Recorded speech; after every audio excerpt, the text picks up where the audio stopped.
Well, there are many museums here on Long Island, and we have so many right in our backyard, which many either may not know of or may have not seen. But we also, within these museums, there are so many different artists and pieces of work featured by local artists covering many different types of topics.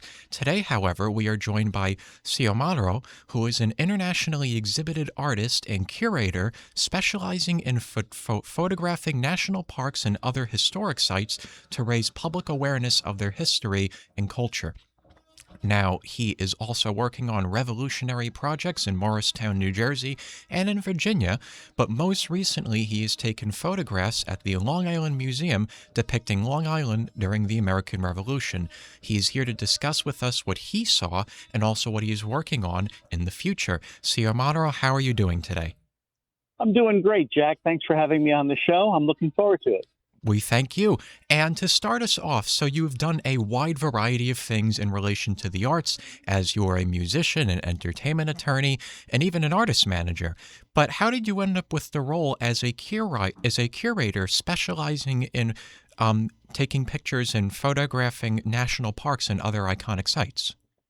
Well, what happened was during my career as an entertainment lawyer, I got diagnosed with cancer. And so I had to kind of step away from the law practice to deal with that.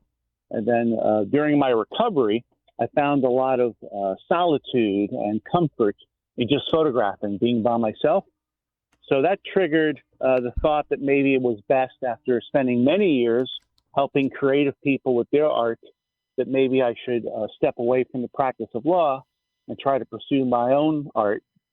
And what happened was I got an email from the AAA, American Automobile Association, telling me about a national park up in Connecticut called Weir Farm National Historic Site. And so I went to visit the park. I found out there that they have an artist in residence program. I didn't think that I was qualified, but I applied for the program. I got accepted. And so that, by being in the park for a month, just working on my own photography and really thinking about what I wanted to do as an artist, triggered a career that, involved that particular park commissioning me to photograph the grounds and the architecture there. And then other parks found out about it and started having me do the same thing. So on Long Island, for instance, I photographed Sagamore Hill in Oyster Bay. That's the mansion and summer White House of President Theodore Roosevelt. I also photographed the Fire Island National Seashore, which is an environmentally sensitive area. And then that led to me photographing the William Floyd estate, also on Long Island. And William Floyd was one of the founders of the country. He's a signer of the Declaration of Independence. And when I photographed his home and his estate, those photographs are, or some of those photographs, are what's on view currently at the Long Island Museum. Hi, good morning. I'm Nico. I'm another co-host here. My question for you is, what has been your favorite part of the journey in the arts and museum photography, and why has it been your favorite? Yeah, it's a good question. I mean, obviously, just photographing all these different places is great fun, because I get to step behind the velvet ropes, if you will, and kind of wander around in places where tourists might not be able to see. I can see things very up close. If I ask for it, they can also bring up very rare artifacts that are not on public view, and I can see them, and I can sometimes even handle them and photograph them. But also a great joy is just dealing with the people I've encountered at the National Park Service. They're very intelligent people. Many of them have PhDs. They're experts in their fields. They're very easy to work with. And they're very dedicated with their work, too. I know sometimes folks kind of think of government workers as being bureaucrats or wasting money, but that has not been my experience with the National Park Service. The folks there could easily make a lot more money with their expertise and skills working in the private sector, but they choose to work for a lot less money at the parks. And so I just found it really inspiring to work around people who are dedicated and easy to work with, and just fun to be with. So it's nice to work very hard on something, but then enjoy the folks who you're working with And now the exhibit that's at the Long Island Museum is named The Seat of Action, featuring the Long Island region during its time in the American Revolution and beyond. Can you provide us with a little bit more insight on what the exhibit has to offer, or even what you saw when taking these photographs? Sure. Well, a lot of people don't realize how important Long Island was during the struggle for independence.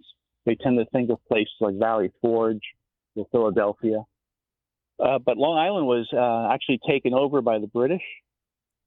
So that resulted in a lot of hardship for families who are living here.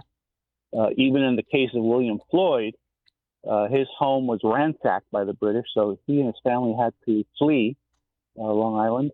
His family went to Connecticut, and he went to upstate New York, if I remember correctly. So this was like ground zero for the Revolutionary War. When folks go to the exhibit, in addition to seeing the photographs that I took of William Floyd's estate and his possessions, they'll also see probably about 80 artifacts from the region. These include paintings, costumes, swords and other military equipment. And I think what it does is it gives people a kind of more of a visceral understanding of history, because when we read about it as kids in school, it could maybe be boring or too abstract because it's just too far away, and it almost seems like it's just a fairy tale. But when you see these physical objects, or when you see photographs like the one I took where it gives you close-ups of different things that might be hard to see during a tour of the William Floyd mansion, I think it just makes it come to life. It makes it more real, and hopefully it'll inspire people to really appreciate, what we get, the liberties really that we get to enjoy here in America. Mhm. And why do you think it's important to display artifacts and scenes that are able to help depict what Long Island looked like during the American Revolution, especially given that we just celebrated the 250th anniversary of the United States of America? Yeah, Long Island has changed dramatically since those days. It's a lot of highways and roads and, shopping malls. It's really built up a lot. I mean, I moved to Long Island in the late 70s. And even from that time till now, I've seen a tremendous amount of change. When I first moved there from Queens, I was just amazed that the sky was black and you can actually see the Milky Way. You can see the stars. There was very little light pollution back in those days, and that's like impossible to see now unless you're maybe way out east. So I think when people see the artifacts in this exhibit, it'll really, make it just pretty obvious how far we've come, good or bad, depending on how you view it. But Long Island was a lot of empty land back in those days, lots of farms. It was just a very rural world, very different a world than we know of today. And that says a lot about the William Floyd estate. The William Floyd estate was a plantation. And a lot of folks, when they think about plantations, they think about that being a southern thing. But he had a plantation up here on Long Island, and he also had slaves. A lot of people are not aware of that. So it was a very different world back then. And again, as I mentioned earlier, I think when one goes to the exhibit, it'll make that period of history come alive. And I think that's a very important element for celebrating America's 250th that goes beyond thinking of it as just as a holiday and a time to have hot dogs and corn on the cob and those kinds of things. Right. And I mean, you're absolutely right that with Long Island, we have seen this really significant, developmental shift and change in development over the years. I mean, now, even the areas right now where we are right now, I'm calling you from Hofstra, it used to be Mitchell Field and it used to be an airfield pretty much. And now you would never believe it because the area has become so built up. And I think that's only one, replicant of what has happened throughout Long Island. And even in the area of where the William Floyd estate is, while it has become built up over the years, it still maintains that more quiet suburban lifestyle, which I think is nice. And I think it's nice because that's a part of eastern Suffolk County that it's still preserved. But what I also want to ask you is, can you speak a little bit about the other events that you have done in the past also relating to U.S. history and the 250th anniversary of the United States of America, including your Washington's Call to Command event and the Virginia Resolved event? Sure. I began basically photographing history for the parks. At Weir Farm, for instance, a lot of people may not be familiar with that place, but that was the homestead of one of the leaders of the American take on French Impressionist painting. So this is a painter named Julian Alden Weir. His paintings can be seen at the Metropolitan Museum of Art and many other world-class museums. So when I photograph historical subjects like that, although I photographed many things that are of a political or a governmental nature, such as photographing the home of Theodore Roosevelt, photographing William Floyd's home, photographing the birthplace of George Washington down in Virginia, and also one of his major headquarters in Morristown, New Jersey, during the Revolutionary War. I also like to photograph other non-governmental or non-political figures who also had a part in helping to make America the dominant world power that it is today, not just in hard power, which is military and political, but also in soft power in the arts. So Julian Alden Weir is an example. As I mentioned, I've also photographed the home of Longfellow, who's a famous poet. His home, interestingly enough, which is located in Cambridge, Massachusetts, right near Harvard University, his home was also one of the headquarters for George Washington during the American Revolutionary War. So that's a rare example. You kind of have both examples together. I did an exhibit over in Harvard as well.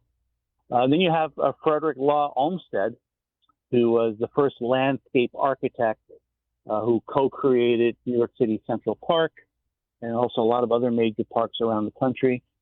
So the history kind of spans all those leaders, if you will, but not just them, but also the folks behind them who supported these folks.